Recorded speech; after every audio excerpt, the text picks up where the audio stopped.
بسم الله الرحمن الرحيم.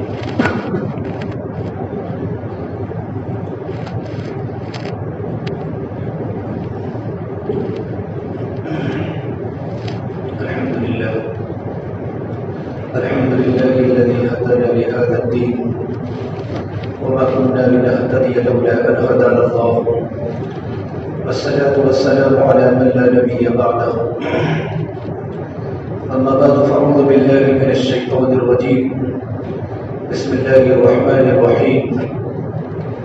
ومن آياته أن خلق لكم من أنفسكم أزواجا لتسكنوا إليها وجعل بينكم مودة ورحمة إن في ذلك لآيات لقوم يتفكرون.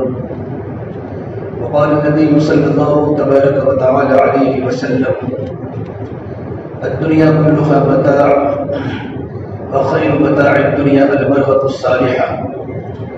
وقال النبي صلى الله تبارك وتعالى عليه وسلم: يا أبا سفيان جئتكم بكرامة الدنيا والآخرة وتركتكم على محجة بيضاء ليلها كنهارها، أو كما قال النبي صلى الله تبارك وتعالى عليه وسلم. جو حضرات ادھر ادھر بیٹھے وہ آگے بیٹھ جائیں صفوں میں.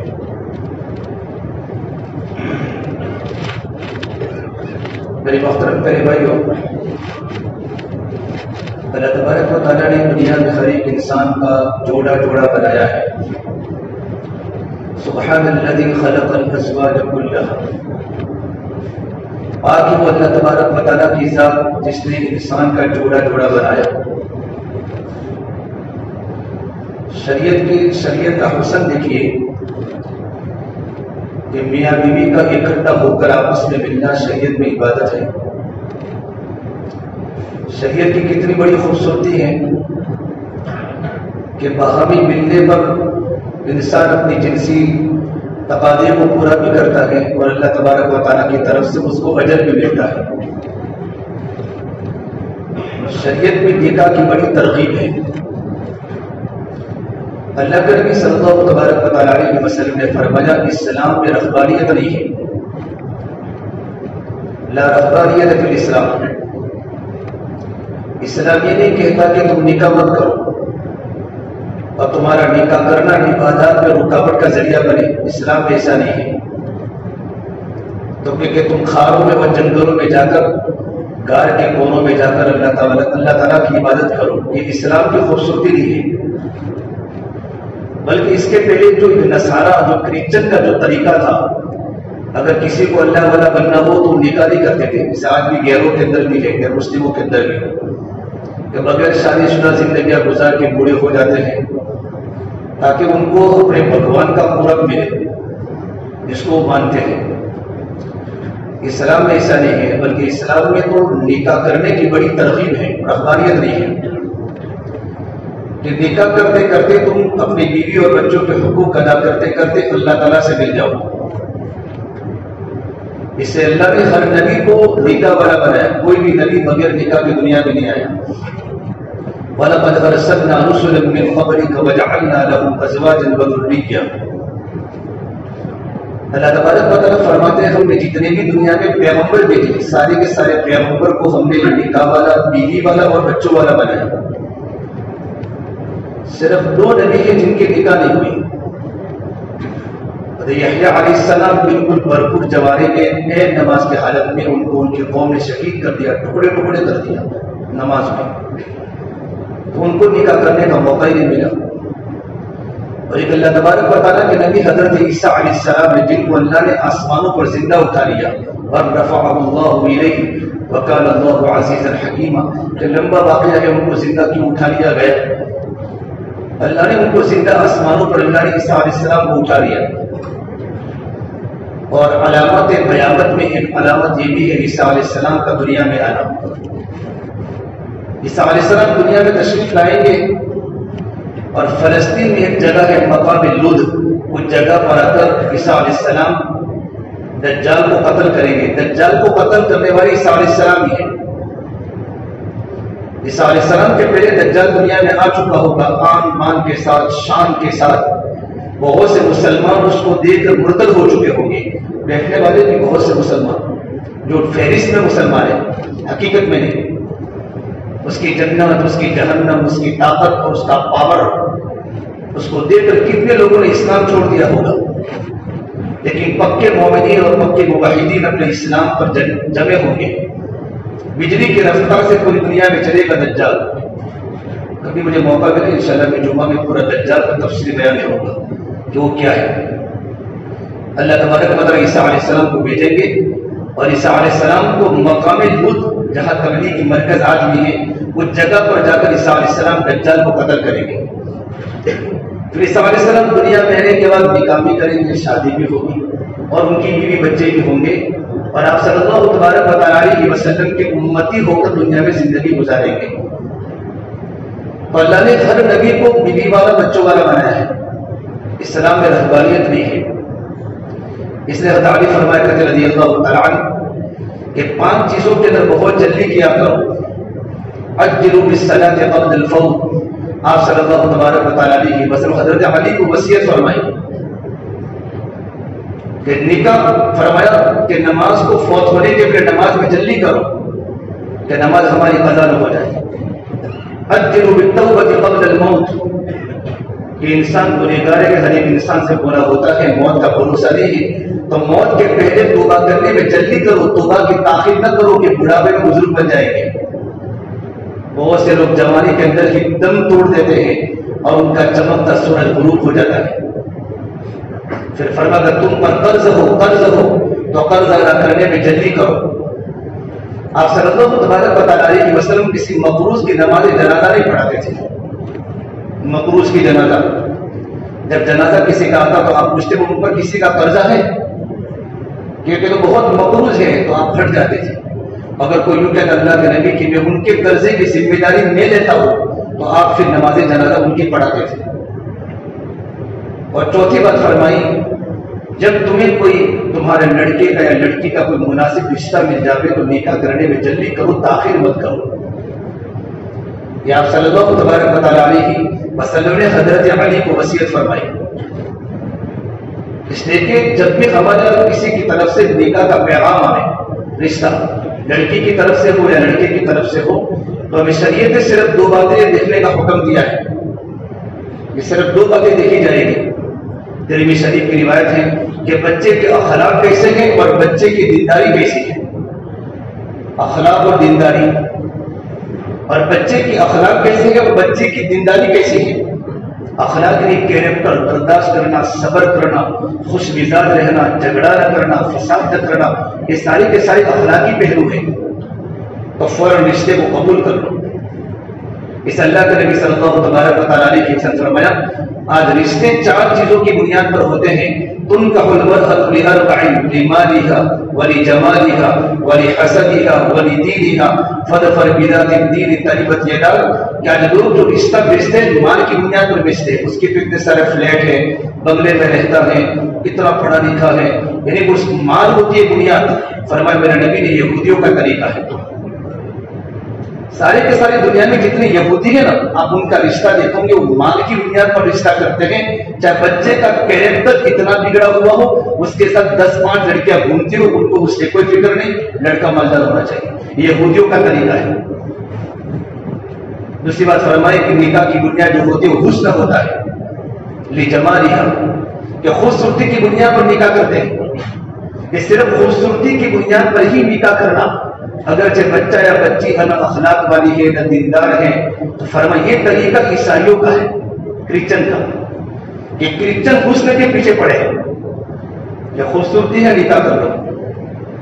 اور تیسری بات میرے نبی نے فرمایا یہ نکاح ہوتا ہے خاندان کی بنیاد پر، حسب نسب، یہ کون سے خاندان کا ہے، یہ کون سے خاندان کا ہے۔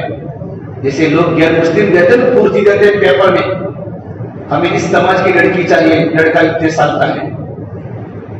فرمایا یہ تو ہندوؤں کا، غیروں کا طریقہ ہے۔ اور چوتھی بات میرے نبی نے فرمائی ایک نکاح ہوتا ہے تنکح المرأة لدینها، کہ دین کی بنیاد پر نکاح کرنا ایک انبیاء کا طریقہ ہے۔ فاظفر بذات الدین، میرے نبی نے فرمایا دین کو لازم پکڑ، اگر دینداری کے ساتھ حسن بھی ہے تو نور علی نور. دینداری کے ساتھ اچھا خاندان بھی ہے تو بہت اچھی بات ہے، دینداری کے ساتھ خوبصورتی بھی ہے، مالداری بھی ہے تو بہت اچھی بات ہے، لیکن بنیاد دینداری کو بنایا جائے گا. اس لیے کہ حسن صورت چند روزہ، خوبصورتی چند دن ہوتی ہے، لیکن حسن صورت وہ آخر تک کم آتی ہے. گھر کا معاشرہ جو چلتا ہے وہ اچھے اخلاق پر چلتا ہے، اچھے کیریکٹر پر چلتا ہے. اس اللہ کے نبی صلی اللہ تبارک تعالیٰ کی وسلم رہنمائی فرمائی، آپ نے نکاح کی ترغیب دی. آج ایسا ہوتا ہے ہمارے معاشرے میں کہ ہمارے بچے جوان ہو جاتے ہیں، جوان بچیاں گھروں میں ہوتی ہیں لیکن ماں باپ کو کوئی ٹینشن نہیں ہے. جوان بچیاں گھروں میں، علماء نے لکھا ہے کہ اگر جوان بچی ماں باپ کے گھر پر ہیں اور جوانی کے 5 یا 10 سال ہو چکے ہیں اور اس کا باپ اس کو نکاح نہیں کراتا، اس بچے کے دل میں پریکٹیکلی گناہ نہیں، اگر دل میں بھی کوئی گناہ کا داعیہ پیدا ہوا تو سارا گناہ کا وبال اس کے ماں باپ پر آئے گا. بیٹی کا خون جب نکلتا ہے نا، حیض کا خون، اس میں شہوات بھڑکتی ہے. ماں باپ کی ذمہ داری اپنی بیٹیوں کا نکاح جلدی کرا دے. اور میرے نبی نے نصیحت فرمائی، جیسے گناہ سے رشتہ ملتا ہے لڑکی یا لڑکے کا، فوراً ان کا نکاح کرا دو. آج تو یہ ہوتا ہے کہ بڑی بیٹی کی منگنی ہو چکی ہے اور ابھی بڑی بیٹی کا نکاح تو نہیں ہوا اور پیچھے 2 یا 3 4 لڑکیاں بھی جوان ہو چکی ہیں. ابھی تو اس کو BA کرنا ہے، اس کو MA کرنا ہے، اس کو BSc باقی ہے، اس کو یہ باقی ہے، اتنا سارا باقی ہے اور بچے کا کردار ہاسپٹلوں میں ختم ہو جاتا ہے. وہ اپنی بیٹیوں کا پاک دامن نہ سمجھے. ساری کی ساری بچہ پاک دامن الحمدللہ، میں کسی پر بات نہیں کرتا، لیکن آج کا ماحول، موبائلوں کا غلط ماحول، شادی شدہ لوگ بھی گناہوں میں پڑے ہیں. اللہ کے نبی صلی اللہ تبارک و تعالیٰ علیہ وسلم نے نکاح کی بڑی ترغیب دی. آپ نے کہا یہ نوجوانوں کی جماعت، یا معشر الشباب من استطاع منکم الباءۃ فلیتزوج، یہ نوجوانوں کی جماعت، اگر تمہیں نکاح کرنے کی طاقت ہو، طاقت 2 چیزیں ہیں، قوت مال اور قوت جماع. نکاح کرنے کی طاقت ہے تو فوراً نکاح کر لو. اگر تم نکاح کرو گے تمہاری نظروں کی حفاظت ہوگی اور تمہاری شرمگاہ کی حفاظت ہوگی. اگر تم نے نکاح نہیں کیا، ومن لم یستطع، قوت مال نہیں، قوت مال تو ہے لیکن قوت جماع ہے لیکن قوت مال نہیں ہے، تو فرمایا تم روزے کو لازم پکڑو.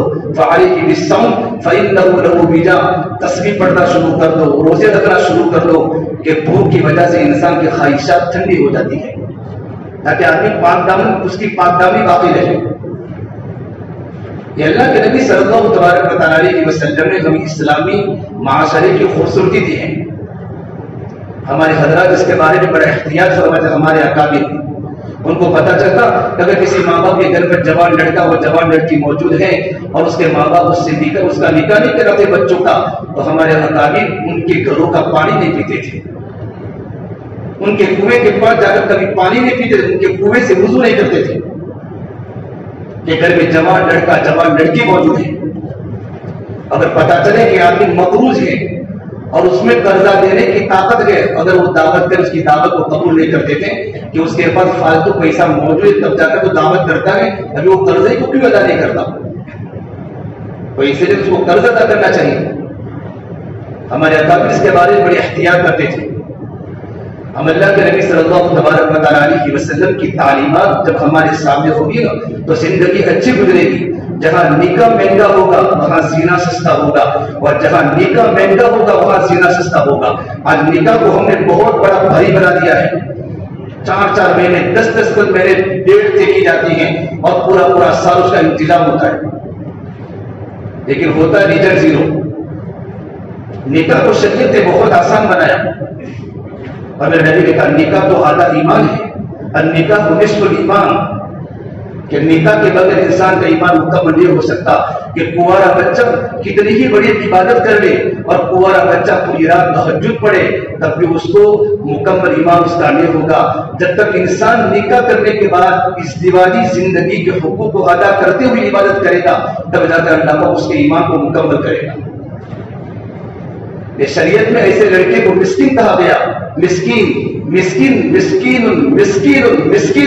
لیس لہ زوج، کہ وہ بچہ وہ جوان لڑکا مسکین ہے کہ کیوں ہے کہ نکاح کرنے کے طاقت کے باوجود اس کی بیوی اس کے گھر پر نہیں ہے. اور لڑکی کو مسکینہ کہا گیا کہ وہ تو بچی مسکینہ ہے. کہ بھرپور جوانی کے ہونے کے باوجود اپنے شوہر کی محبت سے محروم ہے، اگر تو اس کے پاس مال کیوں نہ ہو، اس کو شریعت نے مسکینہ کہا، شریعت نے نکاح کرنے کی ترغیب دی ہے۔ اللہ کے نبی صلی اللہ تبارک و تعالیٰ علیہ وسلم نے نکاح کو آسان کیا۔ صحابہ کرام کے زمانے میں نکاح بہت آسانی سے ہوتا تھا۔ ایک صحابی دو دوست تھے، کسی مدینہ منورہ کی گلی میں جا رہے تھے، ایک نے کہا بھائی میرے اس گھر میں بھی رشتہ بھیجا ہوا ہے، اب تھوڑا گھر والوں کو جا کر پوچھو، میں باہر کھڑا ہوں، کیا رشتہ قبول ہے؟ تو ابو دردہ ان کے گھر پر پہنچے، نوجوان تھے، اور کہا باہر ایک صحابی کھڑے، میرے دوست آپ کی بیٹی سے نکاح کرنا چاہتے ہیں، پہلے آپ کے گھر پر بات بھی ڈالی ہے۔ تو کہا ہمیں وہ پسند ہے، ہمیں تم پسند ہو، ہمیں ان سے نہیں کرنا، ہمیں تم سے کرنا ہے، تم تیار ہو؟ میں تیار ہوں۔ گھر والے وہی موجود تھے، اور تب کہا دو گواہ بن گئے، ایک وکیل بن گیا، وہی نکاح پڑھایا، نکاح ہو گیا، نکحتھا وقبلتھا، آسان نکاح۔ باہر آنے کے بعد فرمایا بھائی میں معذرت چاہتا ہوں کہ میں تیرے نکاح کا پیغام لے کر ان کے گھر پر گیا تھا، انہوں نے کہا ہمیں تم ان سے نکاح نہیں کرنا، ہمیں تم سے نکاح کرنا ہے، تو میں نے نکاح پڑھ کے آ گیا ہوں۔ دینداری کا دور تھا، بھائی معذرت یہ چاہتا ہوں کہ اللہ نے مقدر میں وہ لڑکی تیرے نکاح میں رکھی تھی اور خامخواہ میں رشتے دار رہا تھا۔ اتنا آسانی والا صدقہ تھا۔ مدینہ منورہ کے بڑے مالدار صحابی عبدالرحمن بن عوف کتنے ٹاپ تاجر اور ٹاپ 10 صحابہ کرام میں ہیں جن کو میرے نبی نے دنیا میں جنت کی بشارت سنائی۔ مسجد میں نماز پڑھنے آئے، حضور کے قریب باہری طرف کھڑے ہو گئے تو ان کے کپڑے پر تھی زردی۔ اس زمانے کی خوشبو ایسی ہوتی تھی کہ کپڑوں پر لگاتے تھے تو کپڑوں پر نشان پڑتے تھے۔ تو آپ نے کہا عبدالرحمن کا نکاح کیا ہے؟ اللہ کے نبی صلی اللہ علیہ وسلم کل ہی نکاح ہوا، لیکن آپ نے یوں نہیں کہا مجھے نہیں بلایا، اللہ کے نبی کو نہیں بلایا۔ اور مدینے کے سب سے بڑے مالدار صحابی کا نکاح ہے، لیکن چونکہ نکاح ایک عبادت ہے، نماز پڑھنے کے سب کو بلا دے کہ میں نماز پڑھنے اس سب کے نماز دیکھنے کے لیے آؤں، جیسا نماز کا پڑھنا عبادت ہے اس طریقے پر نکاح کا کرنا بھی عبادت ہے۔ البتہ رشتے داروں کو بلانا چاہیے، دوستوں کو بلانا چاہیے، شریعت میں گنجائش ہے۔ آپ اپنی بیٹی کے نکاح میں سب کو بلایا تھا، تو آپ نے فرمایا جابر اولم، اب عبدالرحمن اللہ آپ کی نکاح میں خوب برکت دے، اولم ولو بشاتن، ولیمہ کر لو اگرچہ بکری کا ہی کیوں نہ ہو۔ آپ نے ان کو آگے کی بات فرمائی کہ نکاح کے بعد ولیمہ کرو۔ اللہ کے نبی صلی اللہ تبارک و تعالیٰ علیہ وسلم کی 4 بیٹیاں تھیں، آپ نے پھر 3 بیٹیوں کا نکاح تو بہت سادہ کیا۔ زینب کو بھیجا حضرت ابو العاص کے مکان میں، ابو العاص کے گھر پر، اور مدینے کے سب سے بڑے تاجر عثمان ذی النورین جو اللہ کے نبی کے داماد بھی ہیں، تیسرے خلیفہ بھی ہیں، ان کی حیا اتنی مشہور تھی کہ فرشتے بھی ان سے حیا کرتے تھے۔ کبھی غسل کھانے میں بھی کپڑوں کو نکال کے کبھی غسل نہیں کیا۔ کتابوں میں لکھا ان کی حیا اتنی معروف تھی۔ آپ نے اپنی 2 بیٹیاں ایک کے بعد دیگر ایک انتقال کے بعد دوسری بیٹی رقیہ بنت کلثوم آپ نے عثمان ذی النورین کی نکاح میں سادگی کے ساتھ دی، اور آپ کی 4تھی بیٹی حضرت فاطمہ جو آپ کا جگر کا ٹکڑا تھا، آپ نے ان کا نکاح مالداروں کی گنجائش کے لیے آپ نے نکاح کو تھوڑا زیادہ تفصیل سے نکاح کیا۔ آپ کا جگر کا ٹکڑا فاطمہ تھی۔ اللہ کے نبی مسجد میں تھے، صدیق اکبر آئے، یا رسول اللہ مجھے آپ کی بیٹی فاطمہ سے نکاح کرنے کا ارادہ ہے۔ آپ کچھ نہیں بولے۔ تھوڑی دیر کے بعد حضرت عمر فاروق آئے، یا رسول اللہ فاطمہ کا نکاح مجھ سے، میرا ارادہ فاطمہ سے نکاح کا آپ کی بیٹی کا۔ آپ کچھ نہیں بولے، جواب نہیں دیا۔ باہر صحابہ کا مجمع کھڑا تھا، علی مرتضیٰ بھی تھے بالکل جوان۔ آپ نے کہا عبدالرحمن بن عوف نے کہا علی تم جاؤ تمہارا ہو جائے گا، تم جا کر وہاں اللہ کے نبی کے سامنے درخواست رکھو۔ علی نے کہا میرا تو ذاتی مکان بھی نہیں ہے۔ حضرت علی رضی اللہ عنہ کا خود ذاتی مکان مدینہ منورہ میں نہیں تھا، کرائے پر رہتے تھے، لیکن ان کا علم، ان کی شجاعت، ان کی بہادری، ان کا تقویٰ یہ تو آفتاب کی طرح دنیا میں چمکتا تھا۔ جیسے حضور کے پاس گئے صحابہ کے کہنے پر اللہ کے نبی صلی اللہ تبارک و تعالیٰ علیہ وسلم کو دیکھ کر، آپ کے روب کو دیکھ کر خاموش ہو گئے، بول نہیں سکے۔ آپ نے کہا علی کیوں آئے ہو؟ فاطمہ کا رشتہ لینے کے لیے؟ تو کہا نعم یا رسول اللہ۔ آپ نے کہا انشاءاللہ۔ آپ نے کچھ نہیں کہا، باہر آ گئے۔ حضرت بالکل ناراض ہو گئے، ایک دم چہرہ بگڑا ہوا۔ حضرت عبدالرحمن کا کیا ہوا کہ انکار ہو گیا؟ ارے کون سا انکار، کچھ تو کہا ہوگا۔ کہ انشاءاللہ کہا تھا، کہ نبی کا انشاءاللہ ہاں ہوتا ہے۔ اللہ کے نبی صلی اللہ تبارک و تعالیٰ علیہ وسلم نے ہاں کیوں نہیں کہا؟ آپ نے انشاءاللہ کا ہاں کیوں نہیں کہا؟ کہ دنیا کے انسانوں کو بتانے کے لیے کہا ہے کہ بچے کو زندگی گزارنی ہے اپنی بیوی کے ساتھ اور اپنے شوہر کے ساتھ. بچے کو ذرا جا کے پوچھو بیٹا رشتہ یہاں سے آیا کروں کہ نہ کروں. ہم نے جہاں رشتہ تیرا وہی کرنا پڑے گا. یہ بیوقوفی ہے. بچی کو زندگی گزارنی ہے. آج کتنی بچیاں گھروں میں کڑوے زہر پی پی کے زندگی گزار لگی ہے کہ بچی نے یوں کہا اچھا رشتہ ہے میرا کر لو وہاں. ابا نے کہا میرے جہاں دے کہ اب وہی کرنا ہے ورنہ گھر میں پڑی ہے. گھر میں پڑی پڑی زندگی کٹ کے دنیا سے بھی چلی گئی. آج کل کی بے حیائی کی بات میں نہیں کرتا جو آج کل چلتا ہو. اسلامی زندگی کی معاشرت بتاؤ. آپ نے ہاں نہیں کہا, آپ گھر پر پہنچے اور اپنی بیٹی فاطمہ کو جا کر کہا بیٹی فاطمہ علی کا رشتہ آیا ہے کر لو. حالانکہ اوپر سے خبر آ چکی تھی آسمان سے کہ رشتہ وہی کرنا ہے. زیر تعلیم آپ امت کو تعلیم دینا چاہ رہے ہیں. فاطمہ نے کہا ہاں. تب اللہ کے نبی نے کہا علی کو بلاؤ. علی مسجد میں آپ نے کہا میں مدینہ والوں کو بلاؤ اپنے دوستوں کو بلاؤ. مسجد ابھی کھچا تک بھر گئی. پھر اللہ کے نبی نے کہا لوگوں جبرائیل مجھے ابھی خبر دے کر اس بات کی گئے ہیں کہ اللہ تبارک و تعالیٰ کو فاطمہ کا نکاح علی سے پسند ہے. آسمان سے خبر آ چکی ہے یہ رشتے کی, لیکن تب بھی اپنی بیٹی کو اس لیے پوچھنا چاہتے ہیں کہ بیٹی کو زندگی گزارنی ہے. پھر آپ نے حضرت علی کو سامنے بٹھایا. ابو عبیدہ بن جراح بھی ہے, بڑے بڑے صحابہ.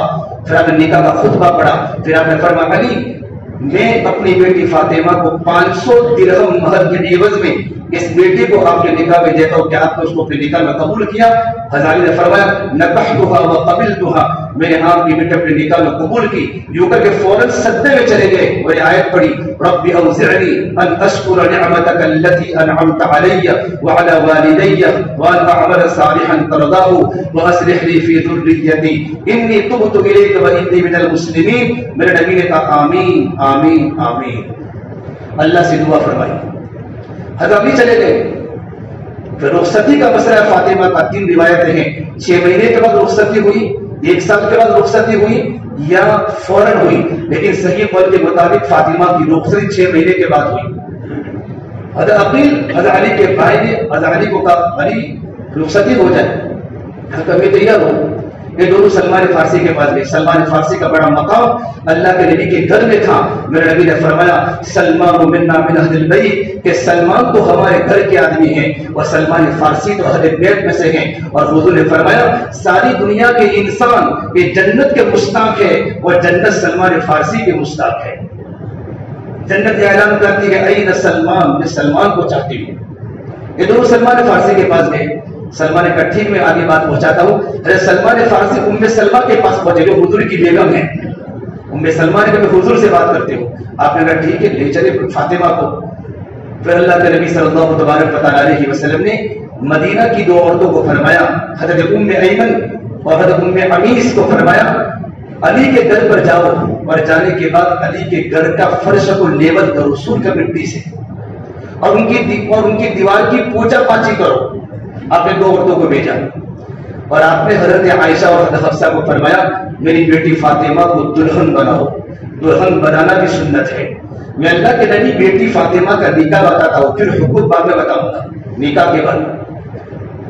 حضرت علی جیسے گھر میں داخل ہوئے سلام کر کے, حضرت علی چھوٹی سی بارہ علی اپنے سلمان فارسی یہ تینوں حضور کے پاس آئے. اللہ کے نبی صلی اللہ تبارک و تعالیٰ علیہ وسلم نے کہا آئیے اہلا وسہلا علی, مبارک آپ کا آنا ہو. اپنی بیٹی کو بلایا اور اپنی بیٹی کا حضرت علی کا دایاں ہاتھ حضرت فاطمہ کے ہاتھ میں پکڑایا. پھر آپ نے کہا فاطمہ میرے خاندان میں سب سے جس سے مجھے محبت تھی اس کو میں نے تیرا شوہر بنایا ہے اور تجھے میں نے اس کے نکاح میں دیا ہے. پھر علی تمہیں نبی کی بیٹی مبارک ہو. پھر آپ نے پیالے میں پانی منگوایا اور پانی منگوانے کے بعد آپ نے سورہ فلق سورہ ناس پڑھ کے آپ نے دم کیا اور دم کر کے یوں انگلیوں سے ان دونوں کے سینوں پر آپ نے پانی چھڑکا. آپ نے کہا میری بیٹی کو لے جاؤ. آپ نے ساتھ میں ام ایمن کو ام عمیس کو آپ نے ساتھ میں بھیجا اور یہ آپ کی بیٹی فاطمہ جنت کی عورتوں کی سردار کی رخصتی ہو گئی مختصر. آپ نے کہا عشاء کے بعد میں آ کے ملتا ہوں. اب عشاء کی نماز کو حضرت علی کے گھر پر گئے, کرائے کا مکان تھا. گھر کو پہنچے تو حضرت علی اور فاطمہ دونوں کو بلا کر آپ نے پھر پانی منگوایا اور آپ نے پھر معوذتین سورہ فرض سورہ ناس پڑھ کے آپ نے دم کیا. پھر اللہ کے نبی نے اپنی بیٹی اور اپنے داماد کے سینے پر پانی کو چھڑکا, پھر ان کے کندھے پر چھڑکا, ان کی گردن پر چھڑکا. پھر آپ نے دعا دی, اللہ تمہاری جوڑی کو قبول کرے, اللہ تعالیٰ نیک بختی عطا فرماوے, اللہ آپ میں محبت قائم و دائم فرماوے, اللہ پاک آپ کے دونوں سے اللہ پاک نیک صالح اولاد عطا فرماوے. آپ نے دعا فرمائی. پھر کہا علی ولیمہ کر لو. کہ میرے پاس کچھ بھی نہیں ہے رسول اللہ, میرے پاس اپنا ذاتی مکان بھی نہیں ہے. سعد بن وقاص ساتھ میں تھے. اللہ کے نبی میرے پاس ایک چھترا ہے, چھترا شیپ میرے پاس ہے, وہ دمبا جس میں 14-15 کلو آتا ہے گوشت ہوتا ہے, تو میں اس کو کٹوا لیتا ہوں. آپ حضرت علی کو 9 درہم دیے کہ علی ایک کام کرو, 5 درہم کا گھی خریدو, 5 درہم کے چھوارے خریدو, 3 درہم کا گھی خریدو اور 1 درہم کا پنیر خریدو. ہزاری بازار سے 9 درہم کا لے کر آئے.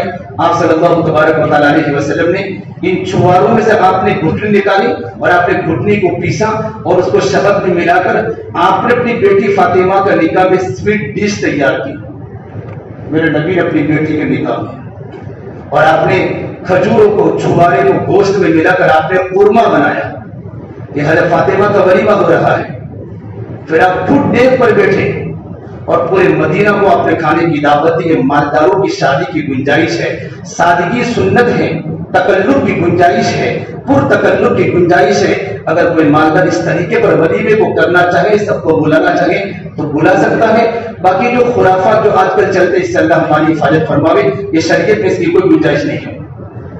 پورے مدینہ والے کھانا کھاتے کھاتے تھک گئے, پورا مدینہ کھا گیا, تو اللہ کے نبی کی ڈیگ ویسی بڑی کی بڑی ہوئی تھی. انس بن مالک فرماتے ہیں ایسا ولیمہ میں نے میری زندگی میں کبھی نہیں کھایا.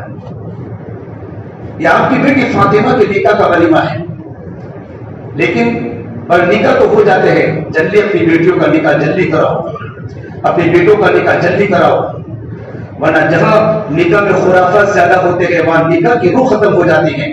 ہمارے لاہور کے اندر ایک انسان کی نکاح ہوا, بہت اللہ نے پیسہ دیا تھا, اس نے اپنی بیٹی کا نکاح کیا. بیٹی کا نکاح میں عجیب طریقے پر اس نے نکاح کیا.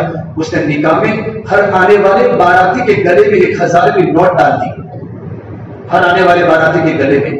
اس کے علاوہ اسے مخصوص قسم کے برتن بنائے اور برتن میں اس نے اپنی شادی بیٹی کی شادی کی یادگار لکھوائی اور ہر آنے والے باراتی کو یوں کہا جو اس برتن کو, پتھر کے برتن کو اپنے گھر پر بطور یادگار لے جانا چاہے تو لے جا سکتا ہے. اور لڑکے والوں نے بھی چڑیا گھر سے ہاتھی بلایا اور دلہا صاحب ہاتھی پر بیٹھ کر نکاح پڑھنے آئے. رخصتی بھی ہو چکی. آگے جانے کے بعد لڑکی کے پوچھا, اس کو سب ماں باپ نے رشتے دار پوچھا بیٹے کی مہر کتنی ہے؟ کیا نکاح ہی باقی ہے؟ ابھی تو نکاح پڑھنا ہی باقی ہے, رخصتی بھی ہو گئی, مہر طے کرنا نکاح کرنا ہی باقی ہے. جب انسان شریعت کو نظر انداز کرتا ہے تو اس طریقے پر پھنستا ہے. اصل چیز جو نکاح کا مقصد ہے وہ تو ختم ہو گیا. پھر کا باراتے کو بیچ میں کھڑا کیا, پھر وہاں نکاح پڑھا کے پھر مہر کو دے دیا. ہم اللہ کے نبی صلی اللہ تبارک و تعالی علیہ وسلم کی زندگی پڑھے, آپ نے نکاح بھی فرمایا اور آپ نے نکاح کی ترغیب دی ہے. فَانْكِحُوا مَا طَابَ لَكُم مِنَ النِّسَاءِ مَثْنَىٰ وَثُلَاثَ وَرُبَاعَ. لوگوں نکاح کرو جو بچی تمہیں اچھی لگے. عربی میں بولتے طیب کو بولتے خوشبو کو. خوشبو دیکھی نہیں جاتی, خوشبو سونگھی جاتی ہے. کیا کہتے ہیں؟ خوشبو سونگھی جاتی ہے. خوشبو کا تعلق دیکھنے سے نہیں ہے, سونگھنے سے ہے. لڑکی ایسی تلاش کرو خالی ظاہری شکل و صورت نہ ہو بلکہ اس کے اخلاق سندر لگے ہو, اس کی زندگی اس میں حیا اور اس کے اندر وہ سیرت ہو اور اس کی زبان کی بولنے کی کمی ہو. ایسی بچی سے رشتہ تلاش کرو. فَانْكِحُوا مَا طَابَ لَكُم مِنَ النِّسَاءِ مَثْنَىٰ, 2 سے کرو, 3 سے کرو, 4 سے کرو. شریعت نے اجازت دی ہے لیکن آپ نے بہت بڑی بریک لگائی ہے. وَإِنْ خِفْتُمْ أَلَّا تَعْدِلُوا, اگر تمہیں خوف ہو کہ اگر تم انصاف نہیں کر سکتے ہو تو ایک ہی نکاح کریں. انصاف کے اندر بہت بڑے علماء نے مسائل لکھے ہیں. اس طریقے میں دوسرا نکاح کرنے کے بعد کیا اس کا انصاف کا تقاضا ہے. میرے نبی نے فرمایا اگر کسی انسان نے دوسرا نکاح کیا, نکاح کرنے کی طاقت تو موجود تھی لیکن اسے انصاف نہیں کیا تو کل قیامت کے میدان میں جب اللہ کے سامنے اٹھے گا تو اس کا آدھی باڈی اس کی لقبے کے ساتھ خالص زدہ ہوگی اور اللہ کے سامنے اس کا حساب دینا پڑے گا. اس نے اپنی بیٹیوں کا اور اپنے بچوں کا جلدی نکاح کراؤ. اور آج کے ماحول میں نکاح کرنے میں جلدی کرنی چاہیے اور نکاح مسجدوں میں ہو,